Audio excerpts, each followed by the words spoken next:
बिस्मिल्लाहिर्रहमानिर्रहीम, अस्सलाम वालेकुम। मैं हूं फरिया सलीम और आप देख रहे हैं मिनहादी फूड रेसिपीज़।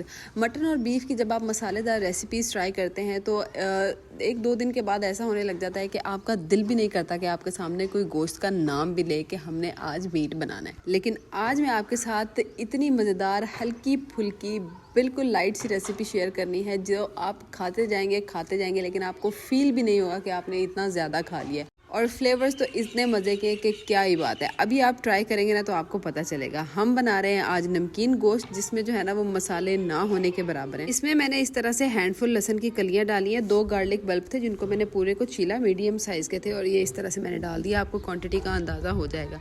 लहसन जो है वो फ्लेवर तो ऐड करेगा ही करेगा, साथ में गोश्त की जो स्मेल होती है या इसमें जो थोड़े से बादी एलिमेंट होते हैं जो हमारी देसी लैंग्वेज में कहते हैं, उसके लिए भी ये बहुत अच्छा होता है।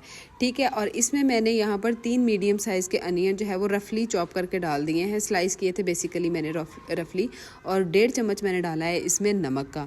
अब बस सिंपली मैंने तेल को गर्म किया था, बीफ ऐड किया, लहसुन ऐड किया, प्याज ऐड किया, नमक डाला, और उसके बाद हम इसको मिक्स करेंगे। गोश्त मसाला से ज़्यादा था और मुझसे इतना अच्छे से मिक्स नहीं हुआ, but I have tried my best. जितना मुझसे मिक्स हुआ मैंने इसको मिक्स किया, और उसके बाद ना मैंने इसके ऊपर कवर लगा दिया था। कवर लगाने के बाद मैंने मीडियम फ्लेम के ऊपर इसको तकरीबन 15 से 20 मिनट रखा, या मे बी इससे थोड़ा ज़्यादा हो, ताकि मुझे आइडिया हो जाए कि गोश्त का अपना पानी कितना है और ये कितना पानी रिलीज़ करेगा। समटाइम्स गोश्त जो है वो बहुत ज़्यादा पानी रिलीज़ कर देता है, और अगर आप पानी रिलीज़ होने से पहले ही इसके अंदर पानी डाल देते हैं ना तो आपका अंदाज़ा कभी कभी गलत भी हो जाता है। अच्छा, ये ना मैंने इसके अंदर स्टील का चम्मच फेंका है जो आपको नज़र आ रहा होगा।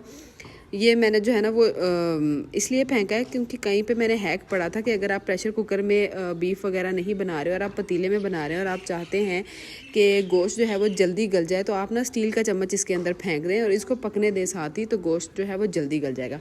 अब ये गोश्त जल्दी गला है कि नहीं ये आपको मैं ज़रूर बताऊँगी। तो जी, इसको मैंने जब 15 से 20 मिनट के बाद इसका कवर उठाया तो इसने कोई इतना ख़ास पानी छोड़ा नहीं था।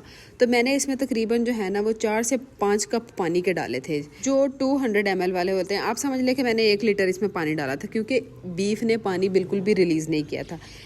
इन योर केस अगर यहाँ पर बीफ पानी रिलीज़ करता है तो फिर आप पानी कम डालेंगे। इसको कवर लगाएंगे और इसको मीडियम टू हाई फ्लेम के ऊपर हम पकने देंगे तब तक जब तक ये टेंडर ना हो जाए और गोश्त गल ना जाए। चम्मच को निकाल देते हैं बाहर क्योंकि इसका काम ख़त्म हो गया है। पानी जो है वो ऑलमोस्ट ड्राई हो गया है और ये 90% तक अच्छे तरीके से टेंडर हो गया है और बहुत ही मज़ेदार। अब हम इसको भूनेंगे और इसमें कुछ चीज़ें और डालेंगे जो इसके फ्लेवर को इन्हेंस करेंगे। अच्छा, यहाँ पर मैंने तकरीबन 4 अदद मिर्चों को इस तरह से रिंग शेप में काट के डाल दिया है। काट के डालने से जो है ना वो फ्लेवर ज़्यादा अच्छे आते हैं। फिर मैंने इसमें धनिया और पुदीना दोनों डाले। पुदीना अच्छा होता है, आप डालेंगे ना तो आपकी डाइजेशन के लिए बहुत अच्छा होता है। फ्लेवर और खुशबू को बहुत अच्छा ये जो है ना वो टच देता है। फिर उसके बाद मैंने तकरीबन ½ टीस्पून के बराबर इसमें काली मिर्च डाली है। आप देख रहे हैं कि 3 kg बीफ है, लेकिन उसमें मैं कितनी कम मिकदार में मिर्चें डाल रही हूँ क्योंकि हमने सिर्फ इसको नमक का ज़्यादा टच दिया है। मिर्चें मैंने इसलिए डाल दी हैं ताकि इसका फ्लेवर बहुत ज़्यादा इन्हेंस हो। और अदरक को जो है वो जूलियन कट करके मैंने इसके अंदर डाला है। अब मैं इसको मज़ीद 7 से 8 मिनट भूनूंगी। इसके अंदर जितना भी आपको पानी नज़र आ रहा है वो सारा जो है वो बिल्कुल ड्राई हो जाएगा अच्छे तरीके से, और इसको जो है वो भून कर ज़बरदस्त सा मैंने इसकी जब तक खुशबू नहीं ना आ जाती तब तक मैंने इसको भूनना है। और ये बिल्कुल जब इसका पानी ड्राई हो जाएगा ना और अब मुझे लगने लगेगा कि बोटियाँ जो है वो सुकड़ना स्टार्ट हो गई हैं, तो उस वक्त तक मैंने इसको पकाना है। यकीन करें अभी मैं पका रही हूँ ना, हालांकि मैंने कोई इसमें मसाले नहीं डाले, कुछ भी नहीं डाला, लेकिन इसकी खुशबू इतनी बेहतरीन है, इतनी अच्छी है कि मैं वेट नहीं कर पा रही कि ये पके और मैं इसको फटाफट से खाऊं। एनीवेज़ ये इतनी ही सिंपल सी रेसिपी थी। अब मैं बस इसकी भुनाई कर रही हूँ और ये भुन जाएगा तो ये ज़बरदस्त सा तैयार हो जाएगा। अगर आपको यहाँ तक मेरी रेसिपी अच्छी लगी है ना तो प्लीज़ मेरे चैनल को सब्सक्राइब करें।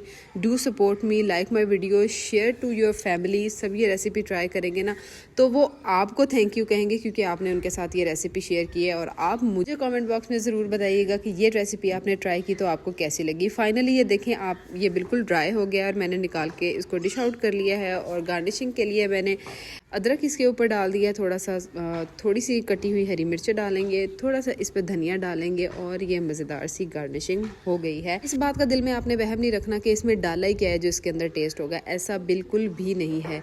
बीफ का जो अपना एक नेचुरल टेस्ट होता है, इसके जो हमारा मेकिंग का प्रोसीजर है और नमक के साथ मिलकर थोड़ी थोड़ी जो हमने इसके फ्लेवर को टच देने के लिए अच्छी अच्छी चीज़ें यूज़ की हैं, इतना मज़ेदार फ्लेवर उभर कर आएगा इसकी, आपको इसके साथ किसी भी किस्म की रायते की या किसी भी किस्म के सॉस की भी ज़रूरत नहीं पड़ेगी। ये ऐसे ही आपने खाना है। बस मैंने इसके साथ मिंट मार्गरीटा बनाया था and we enjoyed it a lot.